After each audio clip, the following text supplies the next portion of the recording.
Hello everyone, কেমন আছো তোমরা সবাই? আমার চ্যানেলের নতুন একটি ভিডিওতে সবাইকে স্বাগত জানাই। এখন আমরা রয়েছি শিয়ালদা স্টেশনে, আর আজ রাতে আমাদের ট্রেন হলো দার্জিলিং মেল। সপরিবারে আমরা চললাম পাহাড়ে।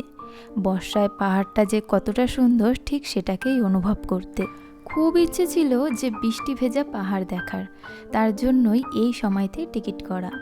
ট্রেনে উঠেও গিয়েছি আমরা, আর দেখো রাতের ডিনারও কমপ্লিট করে নিয়েছি। আর এরা জানলার ধারে বসে কিন্তু মহা আনন্দেই আছে। রাতে একটা লম্বা ঘুম দেওয়ার পর সকাল হতেই দেখলাম যে বাইরে অঝোরে বৃষ্টি পড়ছে। শুনছিলাম যে ভোর রাত থেকেই নাকি বৃষ্টি শুরু হয়েছে, তবে জানি না বৃষ্টি কখন কমবে। শিলিগুড়িতে নামার পরও দেখি যে অঝোরে কিন্তু বৃষ্টি হয়েই রয়েছে। এমনিতেই পাহাড়, তারপরে শুরু হলো বৃষ্টি। জানি না সারা দিনটা আজকে কিভাবে কাটবে, কারণ এইখানে যদি এত বৃষ্টি হয়, পাহাড় তো উপরে, তাহলে সেইখানে তো বৃষ্টির পরিমাণ আরোই থাকবে, তাই না? স্টেশনের বাইরে এসে আমরা একটা জায়গায় দাঁড়িয়েছিলাম, আর বাকিরা গিয়েছিল গাড়ি খোঁজার জন্য। আর বাইরে এত বৃষ্টি দেখে একটা সময় ভাবছিলাম, তাহলে এই সময় এসে কি সত্যিই ভুল করলাম? যাই হোক, অবশেষে আমরা গাড়িতে উঠলাম। আর গাড়িতে ওঠার 1 ঘন্টা পেরিয়ে যাওয়ার পরও কিন্তু কন্টিনিউ বৃষ্টি হচ্ছে। এখন আমরা সমতল ভূমির থেকে ওপরের দিকে উঠতে রয়েছি, আর দূর থেকে পাহাড়ের সৌন্দর্য দেখে আরও এক্সাইটেড হয়ে যাচ্ছিলাম যে কতক্ষণে ওপরে গিয়ে পৌঁছাবো।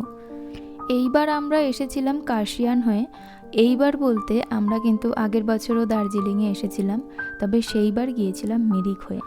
আমরা যতই ওপরের দিকে উঠছিলাম বৃষ্টির পরিমাণ কিন্তু ততই বাড়ছিল, আর একটা সময় গিয়ে পরিবেশ ঠিক এই রকম রূপ নিল। আর ঠিক এই রূপটা দেখার জন্যই আমরা এখন দার্জিলিংয়ে। এর আগে ঝকমকে দার্জিলিং তো দেখেছি, তবে এই রকম দার্জিলিং বা এই রকম পাহাড় দেখার ইচ্ছা ছিল আমার বহুকাল।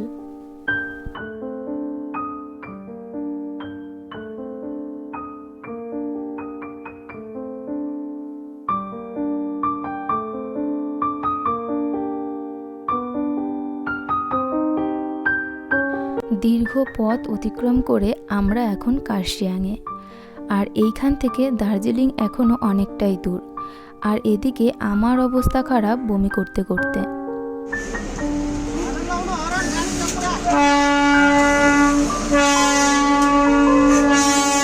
কার্শিয়াং পেরোনোর বেশ কিছুক্ষণ পর দেখা মিলল টয় ট্রেনের। আবারও কুয়াশা ভরা রাস্তা দেখতে দেখতে আমরা চললাম ম্যালের দিকে। এখন প্রায় দুপুর 1টা বাজে, আর ভোরবেলা থেকে শুরু হওয়া বৃষ্টি কিন্তু এখনও অবধি থামেনি। যত উপরের দিকে উঠছি বৃষ্টির পরিমাণ ততই কিন্তু বেড়ে যাচ্ছে। এইবার আমার কপাল যেন খুবই খারাপ।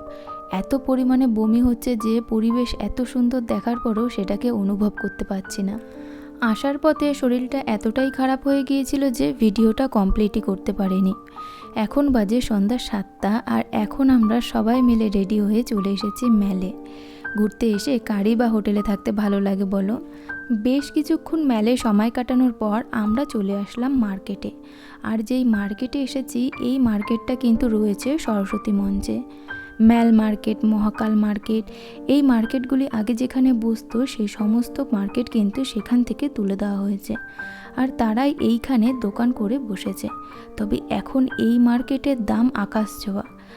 আগে যেমন ম্যাল মার্কেটে, মহাকাল মার্কেটে খুব কম দামে জিনিস পাওয়া যেত, কিন্তু এই মার্কেটগুলোতে রয়েছে আকাশ ছোঁয়া দাম, যেগুলোতে কিনা হাতই দেওয়া যায় না।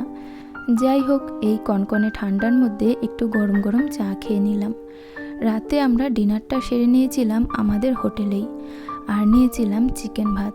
আগের বার দার্জিলিংয়ে এসে শুধু আমি পুরো জার্নিটাতেই পেঁয়াজ, নুন আর কাঁচা লঙ্কা দিয়ে ভাত খেয়েছিলাম, কারণ আমি তখন যাই খাচ্ছিলাম তাতেই আমার বমি হয়ে যাচ্ছিল। আর বাইরের এত টেস্টি টেস্টি ফাস্টফুড কিছুই খেতে পারিনি। আর আমাদের হোটেলের এই কিচেনটায় রান্না কিন্তু হয় একদমই পুরো বাড়ির রান্নার মতন। রাতের ডিনার কমপ্লিট করে চলে যাব যে যার মতন রুমে, কারণ কাল আমাদের অনেকটা সকালে উঠতে হবে। তাহলে আজকের ভিডিওটা এতটাই থাক, তোমাদের সাথে দেখা হবে অন্য কোনো ভিডিওতে।